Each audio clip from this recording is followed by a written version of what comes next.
What a story. I knew a crazed man about my age called Rokur, who we had taken to calling Rokur the Rodent for his habit of collecting axes. For 20 years he collected axes of all make and size. He had never seen a day of battle, but he swore to Thor that he would. In his 31st year, after drinking too much ale, Rokur seduced another man's wife. That man called a holmgang against Rokur. Rokur accepted the holmgang, and on the agreed-upon day, he laid out 12 of his axes and asked, "Which of these will I use to slay you? Will it be Bone Splitter?" he said. "My bearded blade inscribed with Seidr runes, affixed to a handle of English oak? Or Blood Fountain," he continued. "My Dane axe, which swings through the air on 2 hands with the speed of an arrow's flight? Or might it be Twin Wolf Wounder?" Rokur growled, growing even more bold. A fierce pair of throwing axes. At that moment, the man who had challenged Rokur brought a large stone down upon his head. Rokur died instantly, and his axes were given away as gifts. When I was 11 winters old, I was the youngest of my favorite cousins. A wild and rowdy bunch of boys and girls. Together with our parents, we attended a feast at the home of Halfdan the Black of the House of Yngling. To toughen our patience, our parents set us with the old woman, who ordered us to bake flatbreads and serve it to the noble jarls. After an hour, the flatbreads piled so high into pillars, you could have built a roof over it and called it a longhouse. When our work was done, an older boy, Guthrod, suggested we steal a keg of mead and drown in happiness for our good work. So Guthrod, Mikkel and Åsa snuck into the storeroom and stole a barrel as I stood watch. But when we were spotted, I froze. 3 of Harald's men stopped us. They struck Guthrod and Mikkel and pushed Åsa to the ground. "Whose idea was this?" they asked. I stood and said, "The idea was mine. The meat is for me." One of the men eyed me and said only, "That is not true." Then, they moved on. Not long before leaving for England, I made a solitary trek into the mountains east of Fornburg. I was looking for elk or deer or other game to bring home. But my luck was poor, and I could find nothing worth my arrows. Coming up over a rise, I saw a rounded mountain ahead of me, with a strange narrow slit in the earth, running left to right. There appeared to be fresh water in this crevasse, which was strange, for it was on its side. As I approached, the ground rumbled and the crevasse shuddered. Then it opened, as wide as a lake and ringed with color. Stepping back to take in the view, I realized with a shock what I was seeing. The Eye of Jormungandr, the world serpent. Yes, he sleeps near old Fornburg, blessing us with his dreams. Oh, if we could return there now, I would show you the place. One day, maybe. One day I will show you the place. There was a woman called Nal, who came by ship to Fornburg unheralded, demanding to meet King Sigvaldi, Styrbjorn's father. Nal was from Gautland. She was tall and rugged and strong, and everyone who walked near her said she smelled of men's blood. When her message was sent to our king, Nal was made to wait a full day. Yet she did not complain. She watched the waves and sang songs. Night came and went, and still Nal sat by the shore of the fjord singing her songs. She skipped rocks with children and smiled. As the afternoon of the second day approached, King Sigvaldi's messenger reappeared. They spoke quietly together. At last, the messenger stood back and waved to some men nearby. 3 men bearing 3 chests of silver approached quickly. They set the chests of silver in Nal's ship and stood back. Then Nal stepped forward, swinging a large, bloodied sack before her. Nal opened the sack and emptied it on the shore. 7 pairs of hands tumbled to the ground. Nal then mounted her ship and sailed away. Oh, you have likely never heard the story of the time Odin and Freya appeared before me on a dark winter's night. They called you their orphan child, yes, dog. We've heard the tale as often as the sun has risen and set. Some years ago, I took to sea with a sword dancer called Egil. A brooding warrior with a face of stone and oak-hard arms. On a raid in Courland, we shored up along the edge of a forest and explored until we came to People Pots, a large farm. It was night, and all were asleep. So we set about plundering the place in the quiet of eve, taking sheep and goats as we pleased. It was then that Egil saw a farmhand and pressed the boy for the family's hidden silver. The farmhand squawked like a crow. Being hid beneath an anvil at the smith's forge, the silver was no trouble to lift. In secret, we took it and the boy back to the ship. It was then that Egil grew sad, for when the farmers woke with the crack of day, they would know they had been robbed, but not by whom. So Egil ordered 3 of us to follow him back to the sleep-hushed hamlet. As we burnt the houses, Egil shouted his name. I am Egil, son of Skatlagrim, and I am the man who deprives you of everything but your life. I never sailed with Egil again. Have I ever told you the story about... I'm fairly certain you have.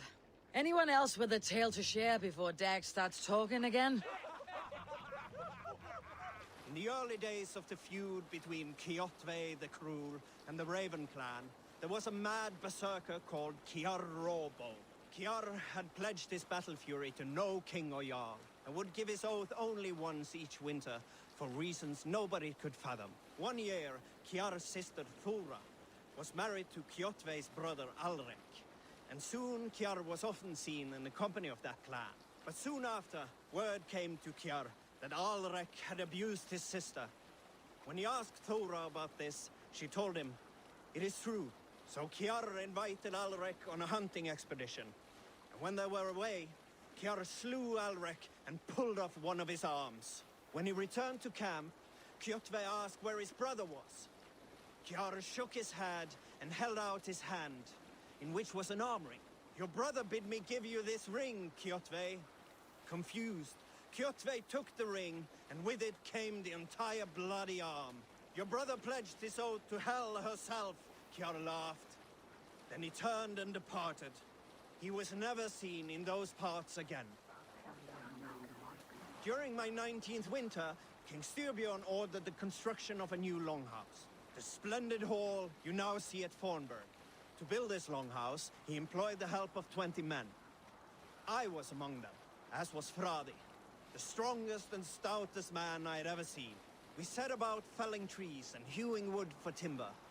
Fradi was the fastest of us, dropping 41 trees in only 2 days. On the 3rd day, a spindly man called Nar was near upon felling his first tree. He had hacked it all the way around like some mad animal. When the tree fell, it did so in a direction he had not wished. Straight down upon Fradi. Nar called out, but it was too late. Fradi had only enough time to turn and face the doom bearing down upon him. With that, he raised his arms to embrace the timber hammer. The force of the trees falling drove Fradi deep into the snowbank, yet his arms never let go. He held that angry trunk as a lover. Like hounds, we scooped at the snow to reach him. We found Fradi 10 feet down, alive but in pain, still bearing the tree upon his shoulder. You might not be aware, but I am a man with considerable shipbuilding craft. In my youth, just 13 winters old, I designed an improvement to our dragon boats. One that gave them extra strength. It is so common now that none remember my genius design. But at the time, I was praised from the top to the bottom of Norway. I had been out sailing with my father when we hit a rough patch of ocean. Our boat trembled like a frozen skeleton. We nearly broke to pieces, but I was not afraid. I was transfixed by the ship itself, watching it bulge and heave. As men screamed around me, I devised improvements to keep the hull solid and shapely. When we returned to port, the men vomiting and weeping around me, I shared my ideas with my Jarl. He thanked me well. In time, all our ships used my new design, and soon all of Norway. So you may thank me, not the gods, for our smooth passage here. Unar the Ugly was an excellent sailor who could pilot a longship entirely on his own. This is why King Sigvaldi kept him around. In all other matters, Unar was a cruel, anxious, and humorless man. He was one of the most unlikable people I have ever known. One year, I recall we had invited some Carls from the Yngling clan to dine with us. As we were serving ale, we came to find that we had none left. It so happened that the ale had run out just before reaching Unar's Bring home. the sail in! This raised in him a word storm, and he accused Sigvaldi of treachery. Every man in the longhouse jeered at Unar for raising such a fuss. This made Unar angrier than before, and he stormed out. A short time later, we heard him yelling through the door of the hall. I set this scorn pole upon the men of Yngling for their dishonor! We looked outside and saw that Unar had severed one of the heads of the Yngling's horses and stuck it upon a hazel branch. When he saw us gathering at the door, the Yngling Carls among us, Unar panicked and ran. He was not seen for many months. You may not know this, but Ragnar Lothbrok once asked me to lead his early assault on England myself. This would have been 8, maybe 10 years back. It's hard to say. The winters blow into one another like a great white fog. But I remember as if it were yesterday. Ragnar appeared at my home unannounced. Naturally, I welcomed him. He had traveled a great distance only to see me. So I poured him ale and fed him bread and listened as he talked. He was feeling anxious about his journey. Leading so many men into such a great war, it was a burden he could not handle. It was then, with tears wetting his lids, that he said, "Dag, teach me the art of war. Lead us to England and to victory." But I shook my head. "Ragnar," I told him, "I have 2 weddings I must attend soon. Were it not for these, surely I would help you." Ragnar bowed his head. "Thank you, Dag," he said.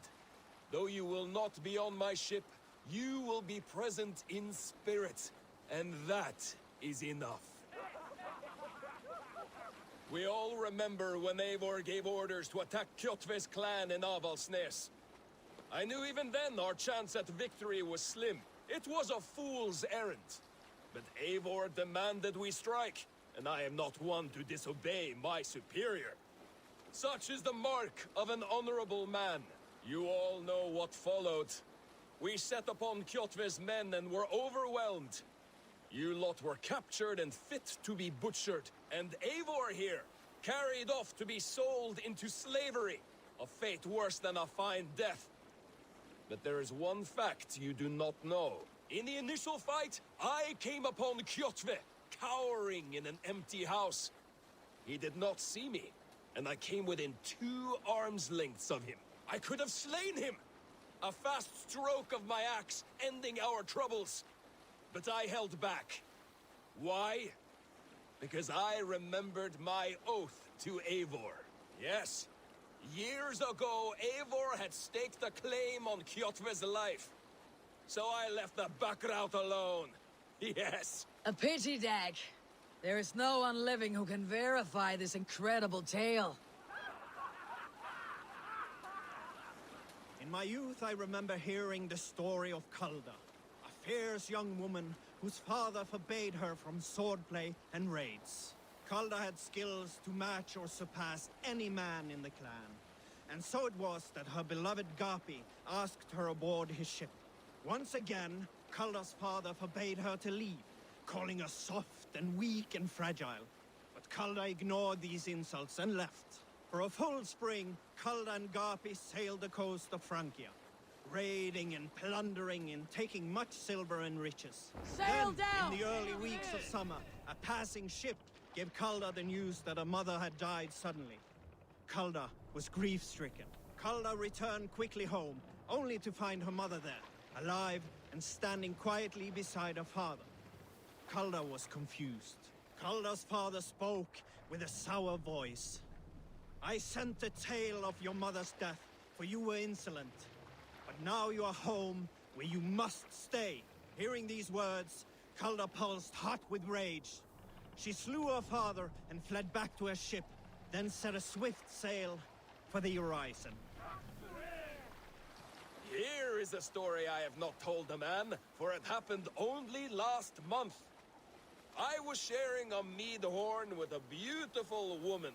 When She, her sisters, and her mother all begged for your hand in marriage. Is that how this tale ends? Yes. Were you there? Here is a tale I do not often tell. There was a clan, little known in the south, composed entirely of warrior women. And Why you did not stay with them when they asked you to be their king, dog, I will never understand. A story from my youth. This one has no lesson to be learned or message to be gleaned. Often my father liked to take me on hunts in the forested lands east of Avaldsnes. I loved these solitary times with him. I had never felled a beast myself, and my father thought that this upset me. I was only a boy, but I had the dreams of being a man. So one winter, my father asked me to perform a bargaining ritual to the goddess Skadi to improve his bow skill and snow sight.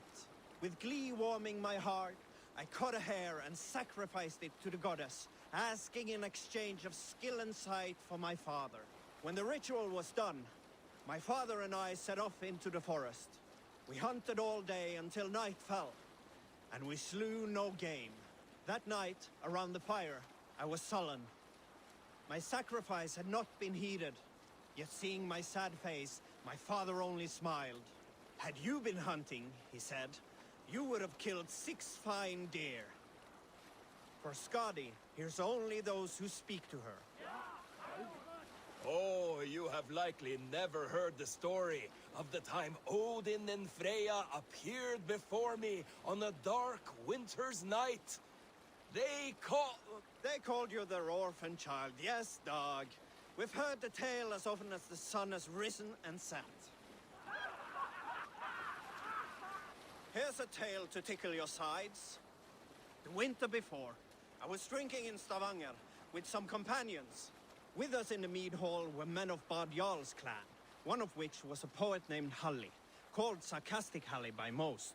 7 ale horns into his night, Halli stood upon his table and called across the room to another man, a skald named Tjodolf.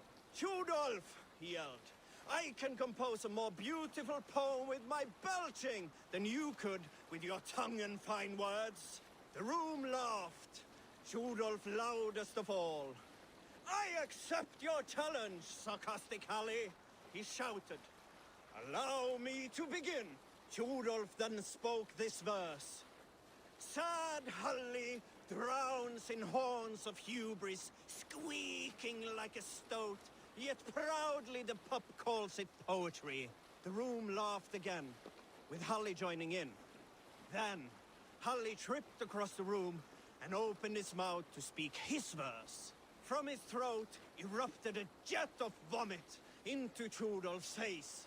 His only composition that night, of which he seemed most proud. Some time ago, I met a wandering skald in search of a jarl or king to serve. He had not composed a verse in years, and was fearful of losing his skill.